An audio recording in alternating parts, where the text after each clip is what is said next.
Assalamualaikum warahmatullahi wabarakatuh. Kita akan melanjutkan materi yang 2 minggu kemarin ya. Terakhir itu kan sampai kegunaan sensus. Nah, yang ini. Jadi kita akan melanjutkan ke materi selanjutnya, yaitu tentang definisi seks rasio. Jadi definisi seks rasio ini merupakan perbandingan antara jumlah penduduk laki-laki dengan jumlah penduduk perempuan di suatu daerah. Penyajian data mengenai seks rasio ini dapat ditampilkan secara umum atau juga dapat didasarkan kelompok umur tertentu. Nah, kayak gimana sih? Kayak gini. Jadi jumlah penduduk laki-laki dibagi jumlah penduduk perempuan dikali 100. Nah, misalkan nih di suatu daerah itu ada 58 juta penduduk laki-laki dan 60 juta penduduk perempuan. Misalkan ketika dikalikan 100 itu menjadi 97,2, dibulatkan menjadi 97. Nah, kita lihat definisinya. Jika di suatu daerah seks rasio lebih dari 100, berarti di daerah tersebut lebih banyak penduduk laki-laki. Sedangkan jika seks rasio di bawah 100, berarti lebih banyak perempuan. Lalu selanjutnya ada definisi piramida penduduk. Piramida penduduk adalah grafik susunan penduduk menurut umur, jenis kelamin pada saat tertentu yang berbentuk piramida. Golongan umur dibagi menjadi 3 golongan, yaitu golongan muda, dewasa, dan tua. Jadi golongan muda ini golongan yang masih belum siap untuk bekerja, sedangkan golongan tua golongan yang kalaupun misalkan bekerja itu sudah tidak akan optimal gitu ya. Nah, sedangkan golongan dewasa itu golongan yang siap bekerja gitu ya, atau istilah nama usia produktif lah gitu ya. Nah, bisa dilihat ya, jadi umur 0 sampai 14 itu golongan muda, 65 tahun ke atas itu golongan tua, dan terakhir golongan dewasa itu 15 sampai 64 tahun. Nah, di sini ada jenis piramida penduduk gitu ya. Nah, jenis piramida penduduk ini ada 3. Ada piramida penduduk muda atau ekspansif, ada penduduk sedang atau stasioner, ada penduduk tua atau konstriktif. Jadi piramida penduduk muda ini biasanya piramida di mana angka fertilitas itu lebih tinggi daripada mortalitas, atau kelahiran itu lebih tinggi dari kematian gitu ya. Jadi semakin lama itu ya semakin banyak gitu penduduknya. Contohnya ya di Indonesia sendiri gitu ya.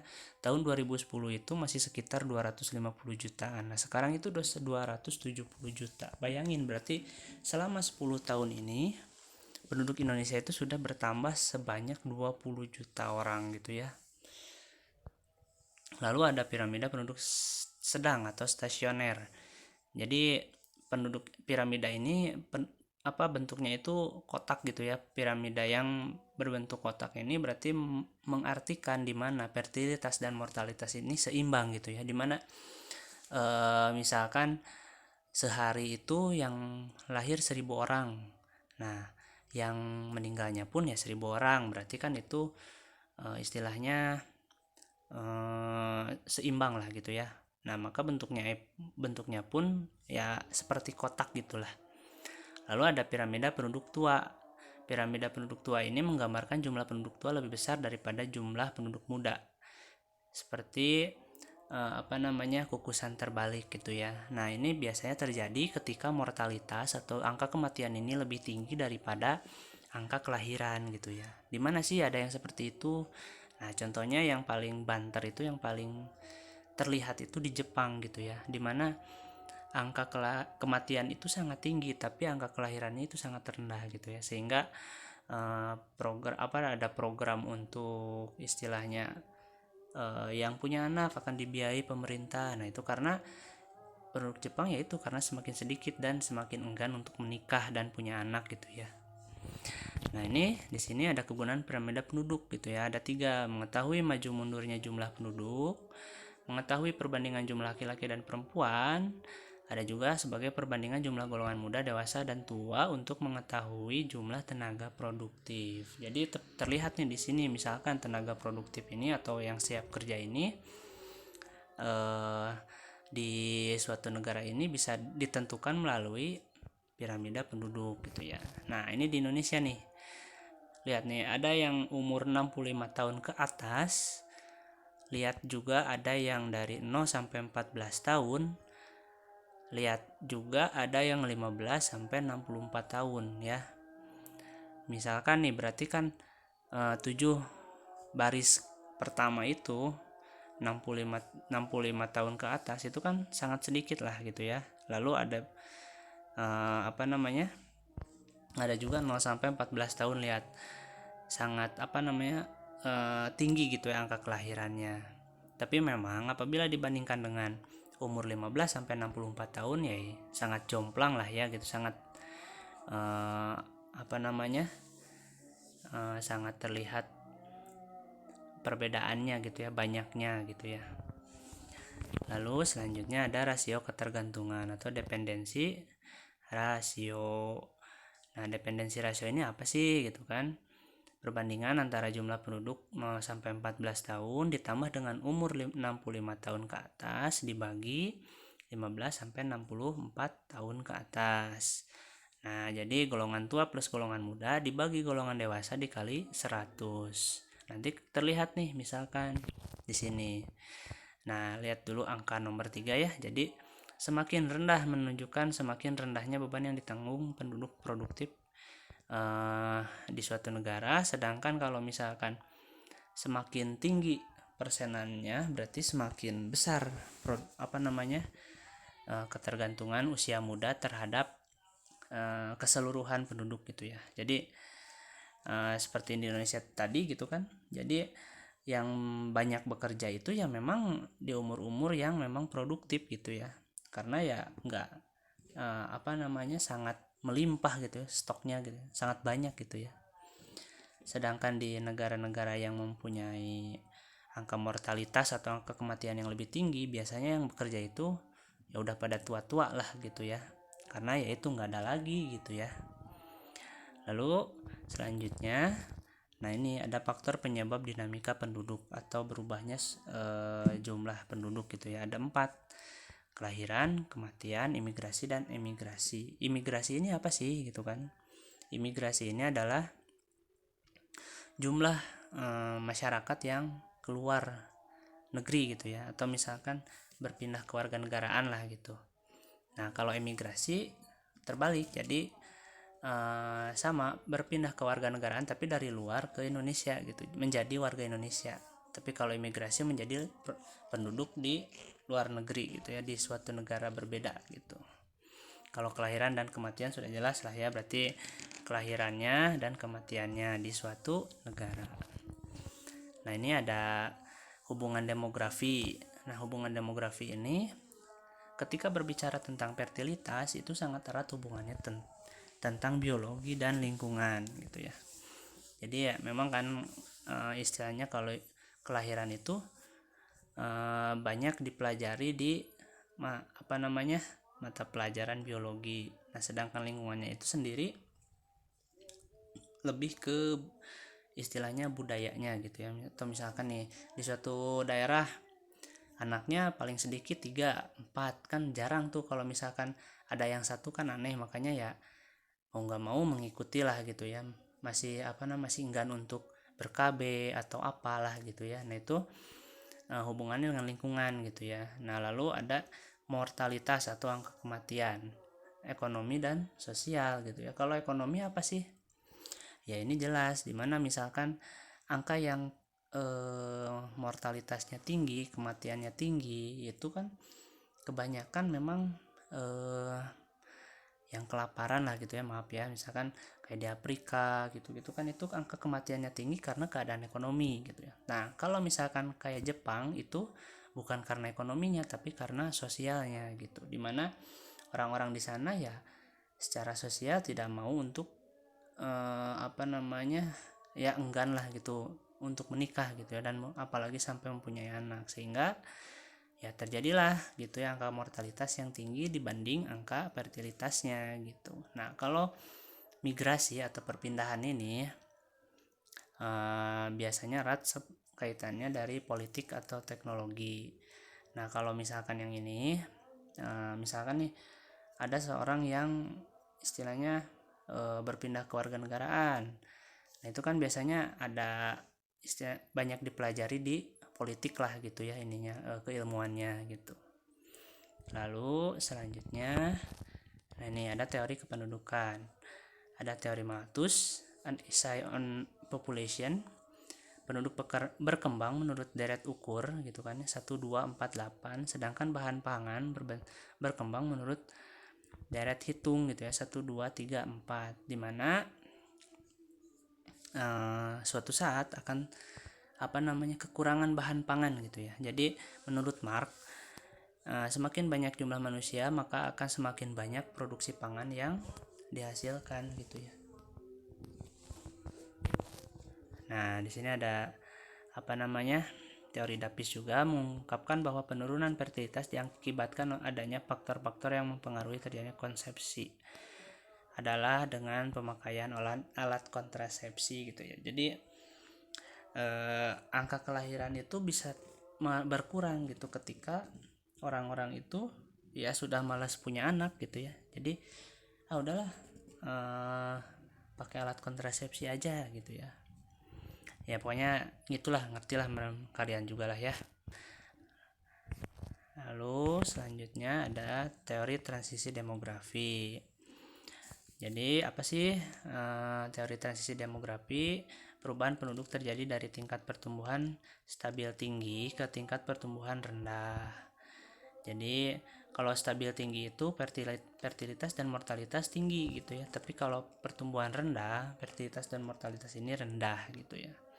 Menghubungkan dua variabel, angka kelahiran akan lebih tinggi daripada angka kematian. Nah, fase pratransisi, tingkat kelahiran kematian tinggi karena reproduksi tidak terkendali dan daya tahan tubuh rendah, wabah, teknologi rendah, pertambahan penduduk rendah gitu ya. Nah, itu jadi kelahiran memang tinggi tapi kematiannya pun ya bisa dibilang tinggi lah gitu. Lalu kalau fase transisi, tingkat mortalitas mulai turun tapi fertilitas masih tinggi gitu ya. Adanya perbaikan kesehatan dengan ditemukannya obat-obatan, tetapi terjadi ledakan populasi gitu ya, seperti Indonesia ini gitu. Nah, ada pertengahan transisi, mortalitas dan fertilitas turun, tapi penurunan mortalitas lebih cepat. Akhir transisi, tingkat mortalitas konstan atau menurun sedikit, sedangkan tingkat kelahiran sedang atau rendah dan atau menurun gitu ya. Kesehatan masyarakat sudah baik dan pengetahuan tentang kontrasepsi ini meluas. Nah, lalu ada fase pasca transisi, tingkat mortalitas dan fertilitas penduduk rendah, pertambahan penduduk pun sangat rendah. Nah, ini baik karena ketika fertilitas dan mortalitas ini rendah, jadi kita mempunyai waktu untuk memperbaiki bahan pangan, dimana bahan pangan itu kan ya segitu-gitu aja gitu. Tapi ketika pertumbuhan penduduk tinggi gitu ya, nah itu kan bahaya juga kan buat kitanya gitu kan, bisa terjadi kelaparan gitu, dimana bahan pangan tidak mencukupi untuk semua orang yang ada gitu. Nah ini ada tentang fertilitas ya, tingkat kelahiran, yaitu suatu pengertian yang digunakan untuk menunjukkan tingkat pertambahan anak. Fertilitas juga sering disebut natalitas, yaitu jumlah kelahiran tiap 1000 orang penduduk per tahun. Ada skala tingkat kelahiran gitu ya, ada yang di atas 30, ada 20 sampai 30, ada yang di bawah 20 gitu ya. Lalu faktor-faktor yang mempengaruhi fertilitas ada 7 ya. Yang pertama kepercayaan, tingkat pendidikan, kondisi ekonomi, kebijakan pemerintah, adat istiadat dalam masyarakat, struktur penduduk, dan kesehatan. Lalu ada juga faktor yang menambah jumlah kelahiran atau pronatalitas, nikah usia muda, pergaulan bebas, derasnya arus informasi, lemahnya iman, kurangnya kesadaran ber-KB, dan lain-lain, banyak lah gitu ya. Nah, kalau yang menghambat jumlah kelahiran, menunda nikah, pantang nikah, penyakit, KB, dan lain-lain gitu ya. Nah, ini ada pengukuran angka fertilitas, di mana crude birth rate atau angka kelahiran kasar gitu ya. Jadi B itu banyaknya kelahiran selama 1 tahun, P itu banyaknya penduduk pada pertengahan tahun, K itu biasanya konstan 1000 gitu ya. Misalkan nih tahun 70 ini ada 182.000 orang gitu ya, atau 182.000 bayi gitu ya. Nah sedangkan untuk jumlah penduduk se-Jakarta itu ada 4.500.000, maka 182.000 dibagi 4.500 dikali 1000, nah hasilnya 40 per 1000 penduduk. Jadi per 1000 penduduk itu ada 40 kelahiran gitu ya. Lalu ada mortalitas, yaitu angka atau jumlah kematian per tahun per 1000 penduduk. Jadi di sini ada skalanya juga ya gitu ya. Ada 9 sampai 13, 14 sampai 18, 18 di atas gitu ya. Nah, faktor-faktornya gitu ya bisa dilihat. Nah, ininya juga sama gitu ya. Seperti tadi gitu. Jadi misalkan tahun 2000 ada 11 juta orang. Lalu yang meninggal itu 200.000 orang gitu ya. Tinggal dibagiin aja, 200.000 dibagi 11 juta dikali 1000, berarti 18 orang meninggal per 1000 penduduk gitu. Nah, ini migrasi, perpindahan penduduk gitu ya. Lalu ada faktor penariknya juga, ada faktor yang pengaruhinya juga gitu ya. Nah, ini bisa dilihat. Lalu selanjutnya ada 4 faktor yang menyebabkan orang mengambil keputusan untuk migrasi gitu ya. Jadi biasanya alasan-alasan orang kenapa pengen pindah dari suatu daerah gitu ya. Misalkan dari Garut atau dari Tasik misalkan pengen ke Bandung, kenapa sih? Biasanya faktor-faktor yang terdapat di daerah asal ya. Misalkan nih, di Tasik mah atau di Garut mah upah minimumnya kecil, misalnya mending di Bandung gitu. Lalu ya ada juga yang faktor-faktor yang terdapat di tempat tujuan gitu ya. Jadi ketika melihat di Bandung itu UMR-nya tinggi gitu ya, siapa yang gak mau gitu. Lalu ada juga rintangan-rintangan yang menghambat, ya jelas lah gitu ya. Jadi kayak ketika diam di daerah asal ini banyak kesulitan lah gitu, kayaknya butuh untuk berpindah gitu ya. Lalu ada faktor-faktor pribadi, yaitu faktor-faktor yang disebabkan oleh pribadinya sendiri gitu. Lalu ini teori migrasi gitu ya, ada 3, mangga dibaca aja, nanti juga di share juga ininya PowerPoint-nya. Lalu ada sejarah migrasi, ini dibaca aja karena ya tinggal dibaca aja gitu ya. Lalu ada jenis migrasi gitu ya, ada migrasi internasional, yaitu perpindahan penduduk dari suatu negara ke negara lain.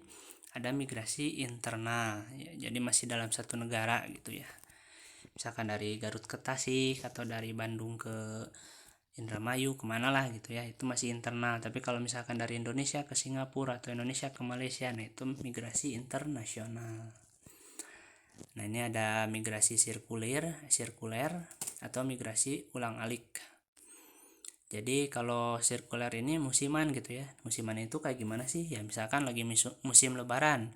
Nah, banyak orang kan berbondong-bondong nih pindah gitu ya.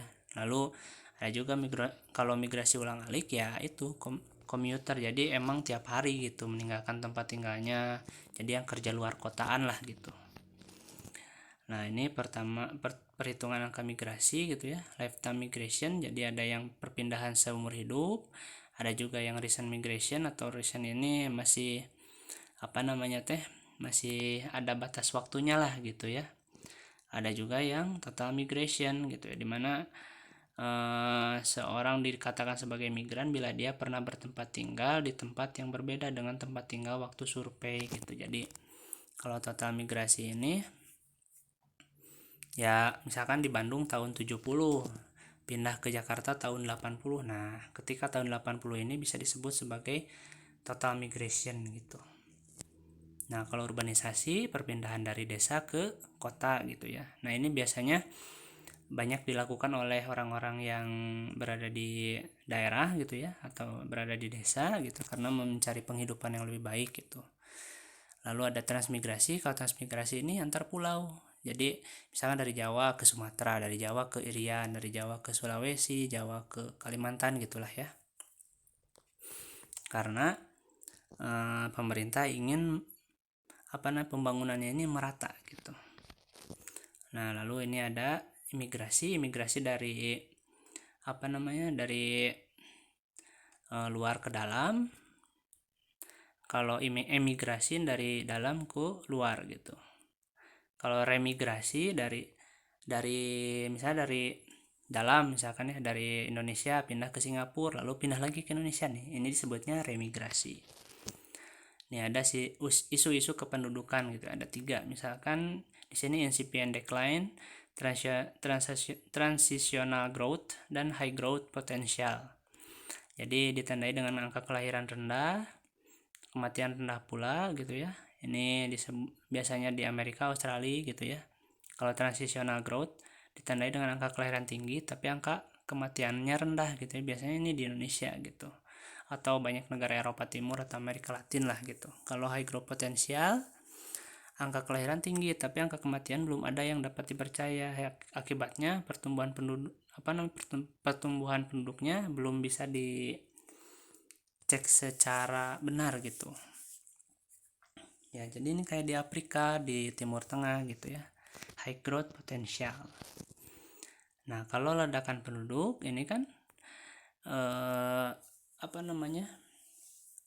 menceritakan suatu keadaan di mana penduduk ini pada tahun-tahun tertentu ini angka kelahirannya sangat tinggi gitu ya. Tapi ketika berbicara angka kematian ini sangat rendah gitu kan. Biasanya angka kematiannya rendah, angka kelahirannya pun rendah gitu. Nah, tapi ketika ada population bomb, ledakan penduduk ini terjadi sebaliknya gitu, dimana angka kelahirannya tinggi tapi angka kematiannya rendah gitu ya. Nggak dibaca aja penjelasannya. Lalu ada permasalahan-permasalahan penduduk gitu ya. Ini ada 7 poin, maka dibaca saja. Lalu ini program pemerintahan di bidang kependudukan, pemerataan penyebaran penduduk. Nah, itu yang kayak gimana sih? Nah, tadi udah jelasin kan tentang transmigrasi ya gitu ya. Jadi penyebaran penduduk ini pengen merata nih pemerintah ya melalui program transmigrasi. Lalu perbaikan di bidang pertanian. Ini kenapa menjadi program pemerintah? Karena untuk menahan orang-orang dari desa ini untuk berpindah ke kota gitu ya. Jadi pemerintah itu ingin gitu ya bahwa menjadi petani pun itu bisa menjadi seorang yang sukses gitu. Nah, kalau industrialisasi ya memang sudah banyak dilakukan gitu ya. Jadi industrialisasi ini kenapa dilakukan oleh pemerintah? Karena ingin menyerap tenaga kerja sebanyak-banyaknya gitu ya, apalagi di usia yang masih produktif gitu ya. Nah, kalau pengaturan dan pembatasan kelahiran ya memang sampai sekarang juga masih digalakkan gitu ya. Siapa yang di sini yang pernah mendengar program KB? Nah, itu salah satunya dari program pemerintah untuk pembatasan kelahiran gitu ya, agar tidak terjadi population bomb yang tadi gitu ya. Nah, sudah selesai pemaparan materi dari saya. Mangga nanti tinggal di tinggal di baca-baca lagi dari materi yang buku sudah disuruh oleh saya. Nanti kan kuis ya, nanti kuis mangga mangga dibaca-baca lagi bukunya. Jadi yang enggak bisa menjawab dalam kuis yang wayahna kedah ikutan UTS gitu ya. Nah, nanti UTS-nya akan dikasih tahu selanjutnya. Tapi ya usahakan bagi yang kalian memang sudah mengerti tentang demografi, tinggal dijawab aja kalau misalkan saya memberikan pertanyaan di grup nanti ya. Jadi kita materi lewat grup aja gitu ya, nggak usah lewat Meet atau Zoom gitu ya. Nanti mulai jam 4 sore. Oke. Sekian dari saya. Mohon maaf bila ada salah-salah kata. Assalamualaikum warahmatullahi wabarakatuh.